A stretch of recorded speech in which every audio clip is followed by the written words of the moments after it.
My girlfriend and I have known each other for 7 years. We've been going out for the past 5 and living together for maybe 18 months. I flew a few states away for work and have been gone for the past week.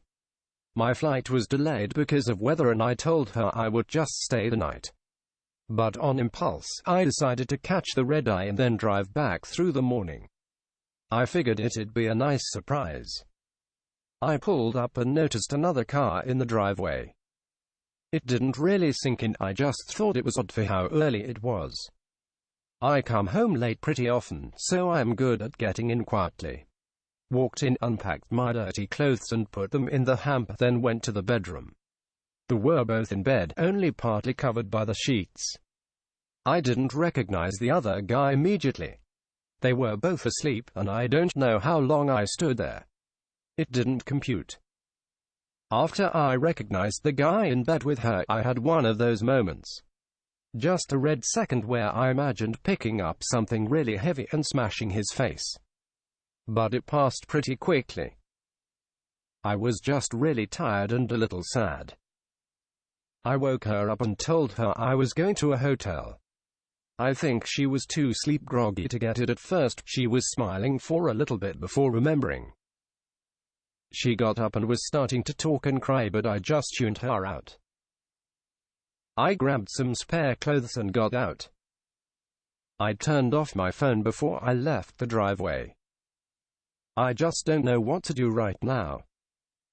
I feel like I've been in a car accident. Just sitting here in this shitty hotel room drinking some crappy whiskey I got at the supermarket on the way over. I've got my laptop, my phone, a change of work clothes, and that's about it. I don't want to feel this way anymore. I don't wanna be anymore. Cried for a bit because she was pretty blunt about it. It wasn't the first time they'd slept together, and she didn't try and say there were extenuating circumstances or anything. I wasn't drunk or stoned. He didn't coerce me. I was flattered when he hit on me.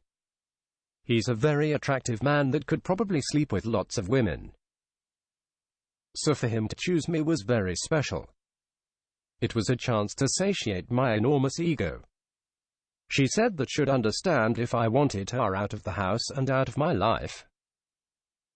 She thanked me for not calling her a whore or a slut or etc., even though I am. She said that I didn't have to stay in a hotel, that should be out of the house in the morning and that should leave her keys there. Then she apologized for destroying your trust in me and betraying everything we had. If I never want to talk to her again, she said that I don't have to.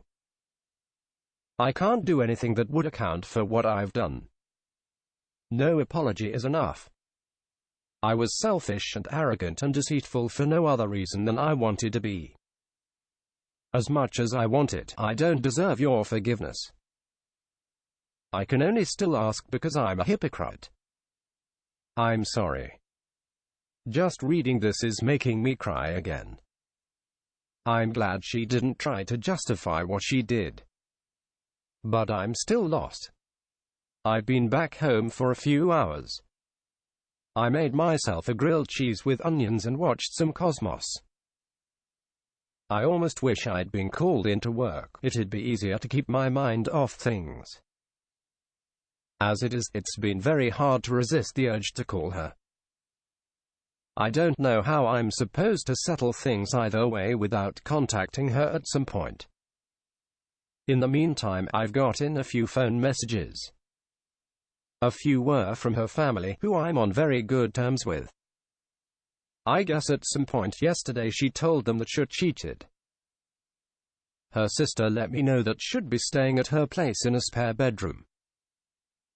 And her dad texted me an apology, saying that he thought he'd raised her better. No messages from her, which I was kind of relieved about. If I heard her voice, I'd be tempted to call. I very nearly blew my top when I saw I'd gotten a text from her co-worker. Sorry dude, I didn't know.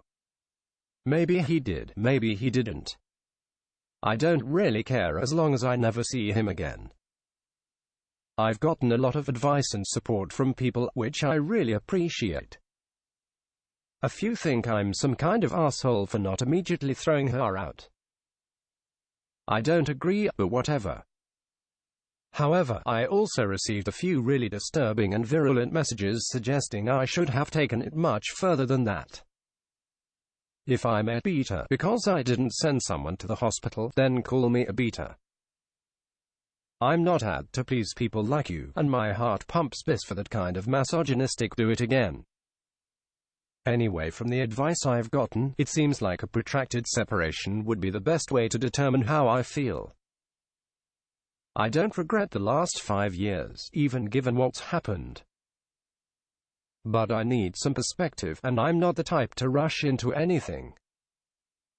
So I won't be tossing all of her belongings in the trash. What I could use some help with is figuring out the time frame. How long should I wait? There has to be a discussion at some point.